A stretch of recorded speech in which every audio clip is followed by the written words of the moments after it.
ఇక్కడ తేనె చెట్టు ఉంది చూడండి, మీకు గమనించి జింకులో చెట్లు చూడండి.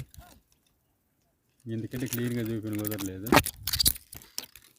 చూడండి అది ఇదేంటంటే తేనె పెట్టుకున్న తర్వాత అవి కొన్ని రోజులకి అది ఏం చేసిద్దంటే పిల్లలంటే పెద్ద అయ్యేది ఆ చెట్టులో తీసుకొని వెళ్ళిపోతాయి. ఈ చెట్టు ఇక్కడ మిగిలిపోద్ది అనమాట. చూడండి అది ఇది ఈగలు అయితే లేవు, తేనెపారు ఈగలు. చెట్టు ఇక్కడ ఉంది. ఇంకా మీకు క్లీన్గా చూపించాలంటే ఇక్కడ ఇదంతా చెట్లు అడ్డం ఉన్నాయి కదా, కూరదు అది కాదు, అది తేనె చెట్టే. తేనె ఈగలు అనేవి లేవు దీంట్లో. చూడండి ఇక అక్కడ దూరంగా ఉండేమో మా వైపు అనమాట.